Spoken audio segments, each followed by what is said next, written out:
Good morning সবাইকে। আমার এই এয়ারপোর্ট ট্রিপ চালু হচ্ছে টুয়ার্ডস ব্যাঙ্গালোর, যেটা হওয়ার উচিত ছিল না। আমরা যাচ্ছিলাম সবাই মিলে জয়পুর, বাট এখন আমরা সবাই ব্যাঙ্গালোর যাচ্ছি। কোনো ট্রিপ প্ল্যান না, জানি না কি হবে, দেখি কত দূর যাওয়া যায়। ব্যাঙ্গালোরে গিয়ে কী কী করবো এখনও বুঝিনি, দেখি ওখানে কী কী করার। চলো ওখানে গিয়ে দেখা হচ্ছে। তার আগে কিছু কলকাতা এয়ারপোর্ট দেখিয়ে দিচ্ছি তোমাদের কেমন হয়। সো এটা কলকাতা এয়ারপোর্টে একটা ফুড কোর্ট, যেখানে অনেক রকমের খাবার পাওয়া যায়। টি জাংশন আছে, ওয়াও মোমো আছে, তারপর ওয়াও চায়না, বাঞ্ছারাম। আর এটা হচ্ছে এখানকার লবি, এদিক দিয়ে হয় সিকিউরিটি চেক। আর এগুলো হচ্ছে বোর্ডিং গেটস। এই বোর্ডিং গেটস দিয়ে সব ফ্লাইটকে তোমরা বোর্ড করতে পারবে। দেন আফটার দ্যাট এখানে তোমাকে আমি প্লেনও দেখাচ্ছি, দাঁড়াও কোথায় কী আছে। তো এটা হচ্ছে এয়ারপোর্টের র্যাম সাইট। এই যে এখানে প্লেনগুলো দাঁড়িয়ে, এটাকে এরো ব্রিজ বলে, যেখান থেকে প্যাসেঞ্জার নামে আর যায়। এখন প্যাসেঞ্জারগুলো প্লেন থেকে বেরোচ্ছে। এই যে নিচে নাম্বারগুলো লেখা, এগুলোকে র্যাম্পের বে নাম্বার বলে। এটা যেরকম 56, এর দুটো পার্ট হয়, 56 রোমিও আর ওদিকে আছে 56 লিমা। আর এই যে বোর্ডিং গেট, এই বোর্ডিং গেট দিয়ে ঢোকা হয়। এখানে সব প্যাসেঞ্জাররা বসে। জানি না আমি কেমন ব্লগ করছি, এটা আমার প্রথম ব্লগ, তো বাজে হতেই পারে, ভালো হতে পারে, আমি জানি না। একটু আমাকে কমেন্ট করে জানিও তোমরা যে কেমন হয়েছে। ঠিক আছে, ভালো লাগলে ওই যে সাবস্ক্রাইব বাটন আছে, সাবস্ক্রাইব বাটনটা একটু চিপে দিও। এখন তো আমি ক্যামেরাও ঠিক করে দেখতে পাচ্ছি না, টেনা টেনা দেখছি, স্বভাব নেই তো, প্রথম প্রথম করছি, একটু অ্যাডজাস্ট করে নিও। পারলে কিছু সিনেম্যাটিক ভিডিও দিয়ে দেবো, যেগুলো দেখতে ভালো লাগবে। আর তাছাড়া এখন বোর্ডিং স্টার্ট হবে কিছুক্ষণের মধ্যে, তো বোর্ডিংয়ের অপেক্ষা করছি আর এই টুকটাক ভিডিও বানাচ্ছি। চারিদিকে তো বহুত কুয়াশা। এই দেখো একটা প্লেন দাঁড়িয়ে আছে কুয়াশার মধ্যে, ওপারে কিছু দেখাই যাচ্ছে না, দাঁড়াও হোল্ড।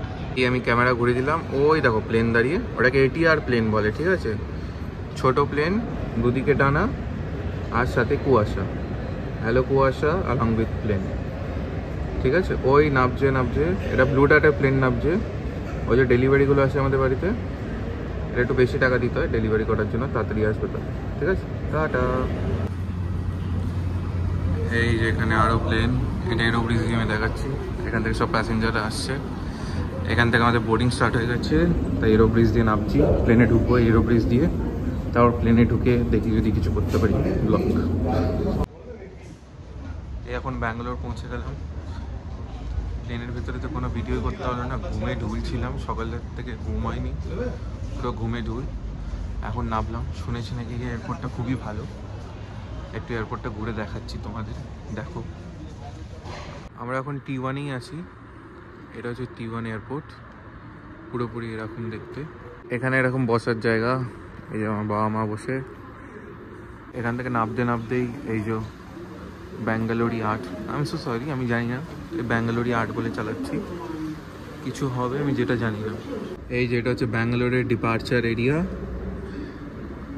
আমরা এখন এই সিঁড়ি দিয়ে ওপরে আসলাম, এখন এদিক দিয়ে ব্যাগেজ কালেক্ট করতে হবে, তাই যাচ্ছি হেঁটে হেঁটে। এই বেল দিয়ে আমাদের ব্যাগ আসছে, ফুল দিয়ে সাজিয়ে রেখেছে পুরো বেলটা। হ্যালো। ওই বেল দিয়ে ব্যাগ তুলে আমরা চলে আসলাম হোটেলের মধ্যে। আসলে অনেক ল্যাঙ্গুয়েজ ব্যারিয়ার না এখানে, তো যার ফলে কিছু বোঝা যাচ্ছে না, তাই ভিডিও করার সময়ও পাইনি। আমার অনেক টেনশানও ছিল, ফ্যামিলি আছে সাথে। তো আমরা এখন এই গান্ধীনগরে এসেছি। গান্ধীনগরে হচ্ছে এখানকার হাব কাইন্ড অফ, এখান থেকে অনেক কিছু কাছে, বাট আজকে অনেক ডিলে হয়ে গেছে, খেতে দিতে শেষ করে 3:30 বেজে গেল।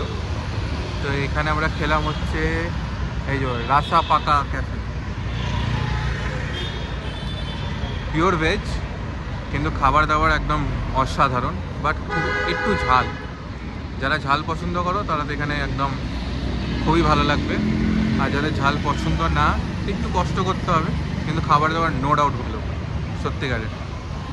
তো এখন খাওয়া দাওয়া ডান, দেখি আশেপাশে ভাবছি ব্যাঙ্গালোর প্যালেস যাবো, তো ব্যাঙ্গালোর প্যালেস গিয়ে ওখান থেকে কি করা যায় জানি না, আগে যাই তারপর বলছি। টাটা। এই আমি এখন ব্যাঙ্গালোর প্যালেস চলে আসলাম, আমার পেছনে এটা ব্যাঙ্গালোর প্যালেস, খুবই সুন্দর একটা ভালো জায়গা। ঘোরার মতন। এর ভেতরে একটা এন্ট্রি ফি আছে, ইন্ডিয়ান আর ফরেনারের জন্য আলাদা, সেটা ভেতরে গিয়ে দেখছি। আপাতত কিছুক্ষণ একটু সিনেমেটিক ব্যাঙ্গালোর প্যালেস দেখে নাও।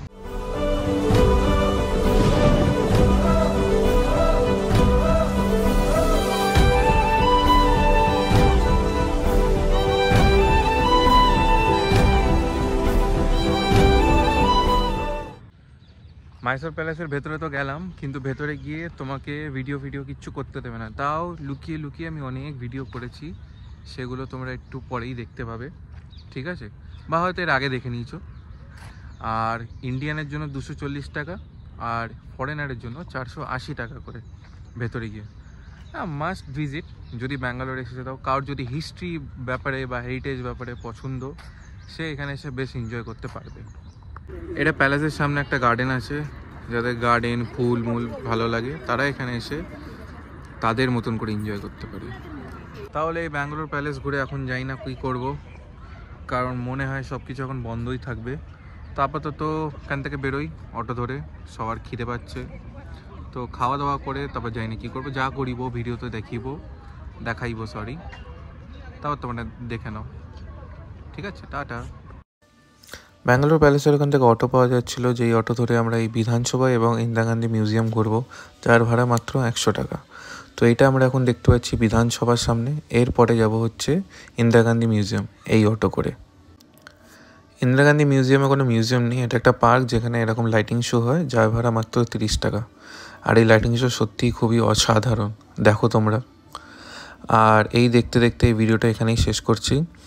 এর পরের ভিডিও হচ্ছে আমার মাইসোরের, যেটা এর পরে আসবে। যদি ভিডিও ভালো লেগে থাকে তাহলে সাবস্ক্রাইব এবং লাইক করো, আর একটু কমেন্ট করে জানিও, যেহেতু নতুন করছি তো একটু তাহলে ভালো লাগবে যে কী ভুল করছি কী ঠিক করছি সেটা জানতে পারবো। Thank you.